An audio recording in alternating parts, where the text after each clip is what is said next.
I'm really just putting myself out there right now. I'm putting myself out there. I've been very hesitant about talking about these sort of this sort of thing because this is very private. This is something that I deal with on a day to day.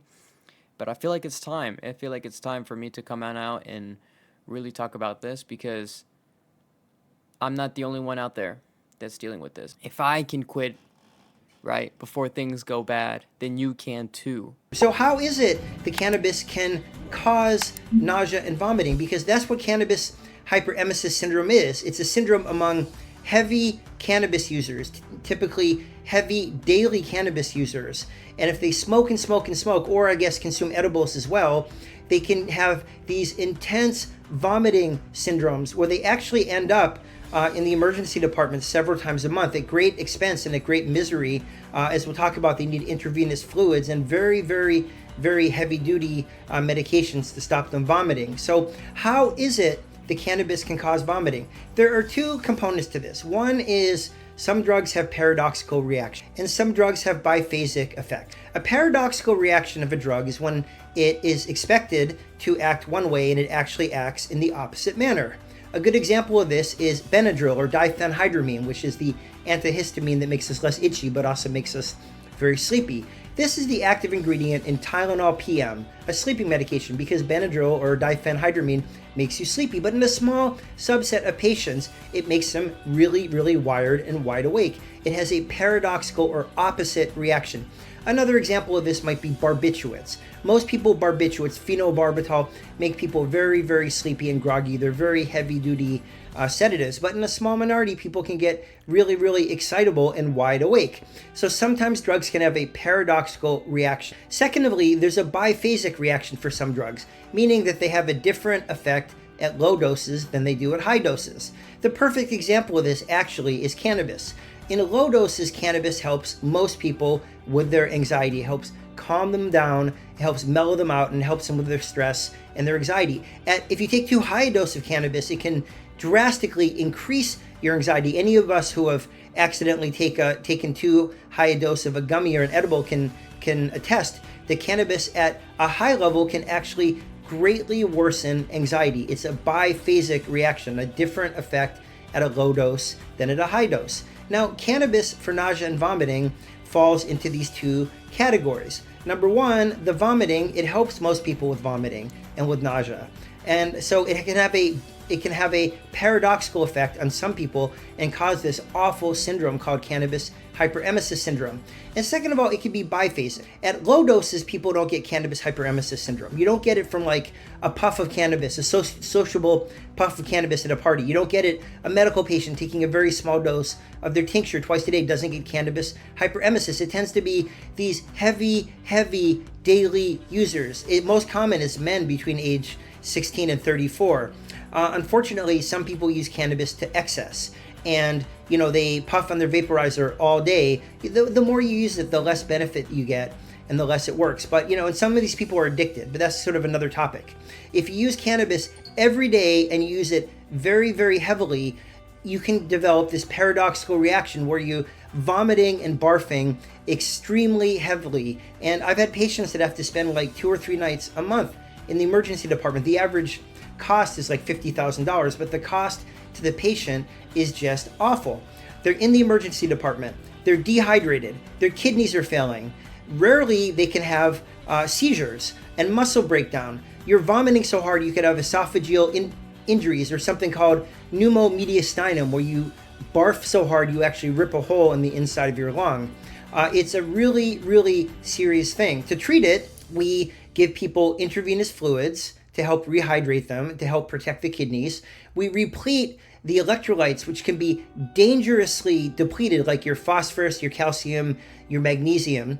And, ironically, with cannabis hyperemesis syndrome, some of the main medications that we use don't work that well. Even more ironically, when someone gives a history of taking frequent hot baths and hot showers, that can actually be a clue to the diagnosis of cannabis hyperemesis syndrome. It's a really, really weird thing where people with cannabis hyperemesis take hot baths and hot showers, and that tends to temporarily alleviate the symptoms. So that could be a diagnostic clue. If someone's in the emergency room with cannabis hyperemesis syndrome, we use the usual medications, compazine, which is prochlorperazine, and Zofran, which is ondansetron. Many of you have heard of these, but they don't tend to work very well with cannabis hyperemesis syndrome. And we have to escalate to these heavy duty medications. Like, it's a really big deal. We're giving intravenous Haldol or haloperidol, which is an antipsychotic medication used for schizophrenia. That's the only thing that can stop the vomiting. And we're using intravenous Ativan or lorazepam, a heavy duty sedative. So it's very difficult to get people to stop using, to stop vomiting during cannabis hyperemesis syndrome. Now, interestingly, with cannabis hyperemesis syndrome, it has gone from being underdiagnosed to overdiagnosed. Before the year 2004, we didn't even know what it was or have a definition of it. It never was diagnosed before 2004. And then starting in 2004, it was well defined as a syndrome, but many doctors just didn't think of it in the emergency department because people, doctors associate cannabis rightly with helping with nausea and vomiting. So why would they think that the cannabis was causing the nausea and vomiting? And also, during the war on drugs, people weren't particularly forthcoming about their cannabis use. Why get in trouble with the authorities? So, without the admission of the use of cannabis, there was no cannabis hyperemesis syndrome. You can't have it without cannabis. Now it's a fashionable diagnosis. It's in the press all the time. And anytime a patient comes in with any history of cannabis use and any nausea or vomiting for any reason, unfortunately, they get the diagnosis of cannabis hyperemesis syndrome. And it really doesn't help people to give them the wrong diagnosis. For example, there's a syndrome that's very close called cyclic vomiting syndrome. Cyclic vomiting syndrome, just like cannabis hyperemesis syndrome. People treat cyclic vomiting syndrome with cannabis because cyclic vomiting syndrome is very similar to migraines. Cannabis works really well for migraines. So if someone comes in with vomiting and cannabis use, they very likely could have cyclic vomiting syndrome. But because of the vomiting, the nausea, and the cannabis use, they automatically get a diagnosis of cannabis hyperemesis syndrome. Then this is used by the prohibitionists. Look how evil cannabis is. Of course, cannabis has its harms, but we certainly don't want to exaggerate them in the same way we don't want to minimize them. So how do you find out if it is cannabis hyperemesis syndrome? How do you distinguish it from the very similar presenting cyclic vomiting syndrome? The only way to distinguish them is to stop cannabis use completely for 3 to 6 months. If you stop cannabis for 3 to 6 months, the nausea, the vomiting, the emergency department visits completely go away, then obviously cannabis was causing it, and it was cannabis hyperemesis syndrome. And the patient should never use cannabis again, or maybe use it mildly, occasionally at a very low dose. You stop cannabis for 3 to 6 months, and the vomiting continues, the miserable overnight stays in the emergency department continue, then it's cyclic vomiting syndrome. The treatments are overlapping, but it's really, really important to make a correct diagnosis. Now, even though it's overdiagnosed, I do think that the incidence of of cannabis hyperemesis syndrome is going up for 2 reasons. Number one, more people are using cannabis. And number 2, cannabis is a lot stronger. People are using these really, really strong concentrates. They're like 95% THC. And even without that, the cannabis used to be 5-10% THC. Now it's like 28% THC.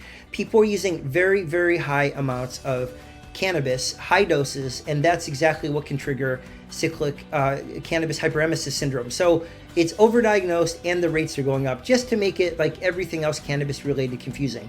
So where do we go from here? Number 1, educate people about this. Number 2, educate emergency room doctors that if someone comes in, they're vomiting, they're on cannabis, it doesn't necessarily mean cannabis hyperemesis. You have to really evaluate other options, such as cyclic vomiting syndrome. And again, the only treatment is to get people to stop using cannabis for 3 to 6 months, which can be really, really difficult. People can get addicted to cannabis. They can get dependent on cannabis. There are no FDA-approved medications to get people off of cannabis. So it's not as easy as it seems to simply, it's easy to say it, but to get people to stop using cannabis for 3 to 6 months can be really, really difficult. I have patients that literally can't stop using it even though they're in the ER like 2 or 3 times a month. It is awful. I think we fetishize high THC and that people breed the THC up. And if you go into the dispensary, all the THC is higher than 20%. Not only is that a setup for cyclic for cannabis hyperemesis syndrome. It's a setup for psychosis, which really strong cannabis can contribute to.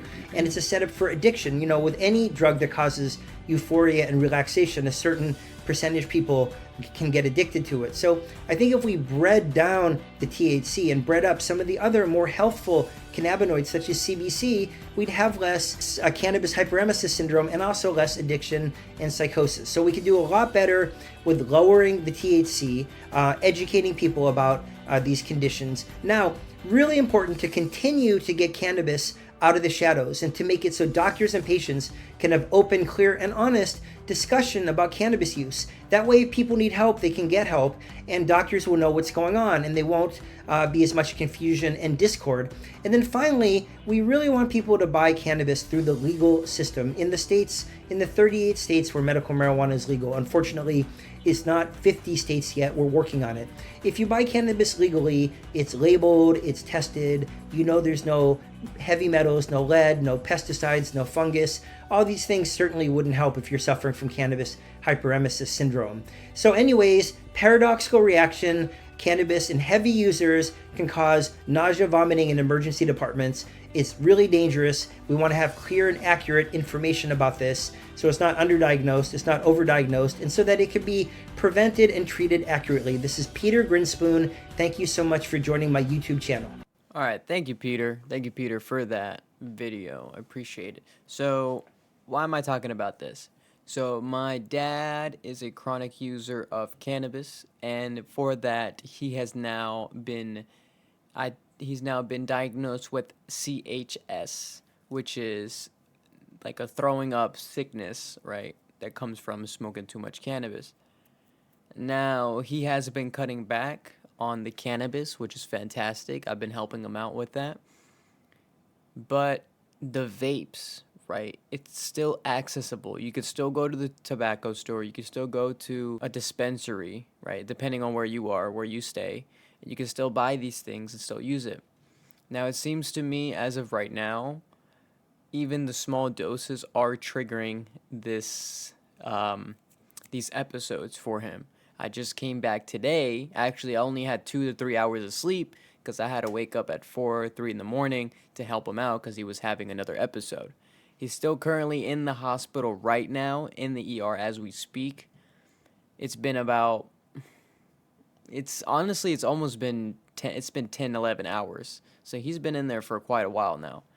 And it's just a constant thing. So this is an awareness.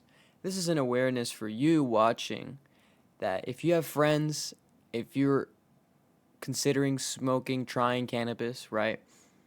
These are medicines, but you have to be very cautious on what you do. It's just like taking medicine from the doctor. You have to take certain amounts, right? You can't abuse it. If you start to abuse it, it will backfire on you.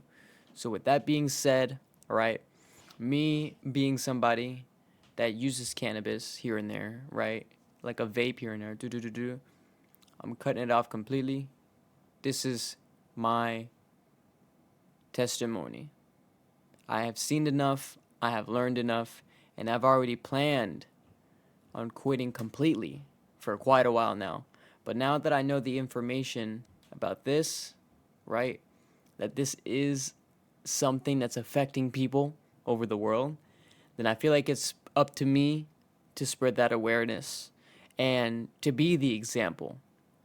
If I can quit, right, before things go bad, then you can too. If you're in a situation where you have been diagnosed with CHS, there is hope for you. You can still make it out. Now, I don't know whether or not you'll be able to use cannabis ever again, right? But this is a harsh truth, right? If you don't learn to use the medicine as it's intended, then it will hurt you in the end. Too much of anything is bad. So with that being said, remember to keep a balance, remember to be mindful, and remember to be healthy, because your health is wealth. I've always been pretty mindful of the substances that I've used. I've been pretty mindful about what I take for quite a while now, to the point where I'm very mindful to how much caffeine I take, CBD, right, THC, vape or something. I'm very mindful of how much I use it. Just to add the cherry on top, I've been listening to Outwitting Your Devil. Outwitting the Devil by Napoleon Hill. I've been listening to that as of recently. And in the Outwitting the Devil, The Secret to Freedom by Napoleon Hill. So this, if you listen to this, right, in the book, it states that the devil gets into you through habits of your family members. Now, over the course of my lifespan, I have realized many different things that are holding me back due to my family bloodline. And as annoying as that is, I have complete responsibility to break those chains. Because if I don't, then my kids will have to deal with it. And you're probably in a similar situation. If your parents got together at an early age and it didn't work out, you're going to pick that up within your subconscious. You're going to find somebody with similar qualities, and you're going to repeat that cycle until you learn the lesson. Now, I am very focused on breaking chains. I'm very focused on becoming my best self. This is what this channel is about. It's about becoming your true, authentic self in the best way. No matter how hard the journey is, there is a way. And one thing that I've been thinking about a long time is quitting smoking. So I've seen that a lot. I've picked up the habit. Literally everybody in my family smokes. Literally everybody in my family drinks. So it's a habit that I've picked up naturally, and it's already within my DNA code. It's already within my blood. So naturally I will pick up to it. So I have to battle and fight my natural instincts to become better, to elevate. Now, no, not everybody can do that. Not everybody can do that, but I can. I can, because I know I am the example. And this is what I was put on this earth to do, because I have a mission. I have a purpose to fulfill. And if I have to do the hardest things in the world, if I have to be the 1% of person that doesn't fall to these habits, then so be it. I'll do it. I don't care, because I'm so focused, so driven by this mission that nothing will stop me. Nothing. So with that being said, this is my testimony, bringing awareness to CHS. Maybe you're chronically using cannabis to cope with things, right? Maybe you're using it on a day-to-day basis. I used to smoke 3-4 times a day, and I've cut it back to like once, twice a day with just like CBD vape, which is great comparing to what it was before, but it still can be better. It can still be better, right? So with this being said, I'm really just putting myself out there right now. I'm putting myself out there. I've been very hesitant about talking about this sort of thing, because this is very private. This is something that I deal with on a day-to-day. But I feel like it's time. I feel like it's time for me to come on out and really talk about this, because I'm not the only one out there that's dealing with this. I'm not the only one that's dealing with conflict when it comes to following God, doing the right things, doing things that are out of habit. Do I really want to smoke, or is it just a habit out of anxiety? Is it just a coping mechanism? And my point was, with outwitting your devil, the devil makes you drift. The whole point of the devil is to make you drift. He tries to take away your thought process. He takes away your active thinking. And what do drugs do? They take away your active thinking because you're numb. So once I knew that, I woke up. I was actually sitting this morning I was in the hospital room with my dad, and I was thinking, listening to this audio, and I was like, oh snap. So not only has he fallen victim to it, and many others out there, But I currently am under this influence myself. I'm currently stuck under this. And this is a leakage of my energy and a way for the devil to stab me, right? It's like a free open back door to stab me in the back and to control me. But no, growing up, I had to deal with a lot of narcissistic people. So I had to learn to become independent for survival. So that is why I act the way I do. That is why being the best version of myself is so important to me. Because I remember those moments where I had to depend on others. I remember when I had to depend on a substance. And I told myself I will never depend on anything. Eventually, I will be free. God bless you. Keep shining and stay healthy.